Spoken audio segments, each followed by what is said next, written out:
All right, let's move straight to our next conversation. Airports are catalysts for socio-economic growth, trade, and development.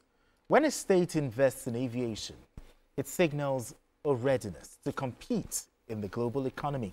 In this light, the Ogun State Government has announced that the Gateway International Airport will officially commence operations on the 7th of October.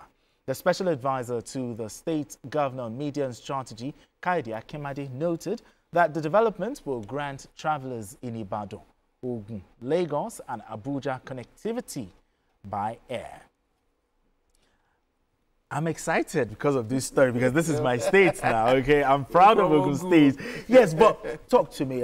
What specific economic benefits does Ogun State government expect from the commencement of this operation of the Gateway International Airport?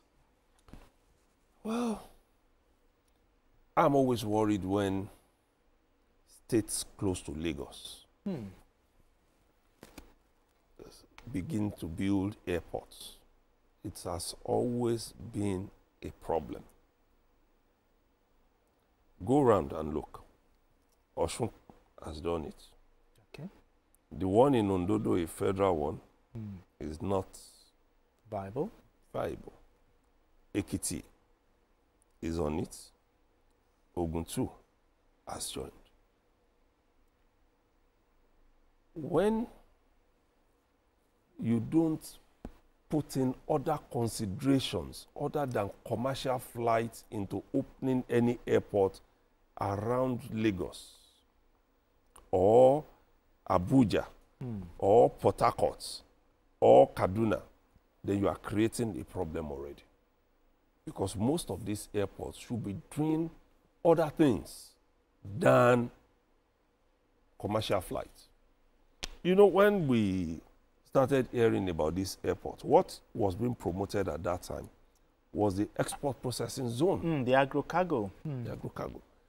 So, if you are now saying that you are happy because you are now starting commercial flight, they have an issue with it.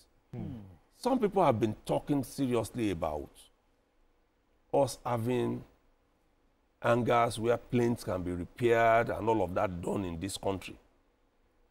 The export processing zone, of what use will that airport be to it? Those are the questions we should quickly be answering, because there is, it has happened and it is still going to happen. It is not a commercially viable venture to create a commercial airport just for passenger airlift anywhere close to Lagos. No, but how do you weigh in there? To a level, I agree with him, but I think the state has done enough. The reason why they're trying to expand beyond just a mere agro-cargo, because they feel that may not be enough. Exactly. Well, I want to draw you back to something that happened, was it last year, when the owner of Gatwick, Ogunlesi, okay, Gatwick. you know, he flew in directly from Gatwick to that airport. And when he met the governor, some of the vibes of that was, this is huge for Ogun State. Okay. In the sense that it's an opportunity for even international businessmen to come in street, do their business and go back. There is no need for them to go through the houses of Lagos. I think that's a very valid point. Exactly. It even created that. It has that statement by Ogunlesi, I think. I'm trying to recall his name. The owner of Gatwick, that man from Ogun State. He was there. He came with running Gatwick. He came with his private jet. And that was when they've not even completed.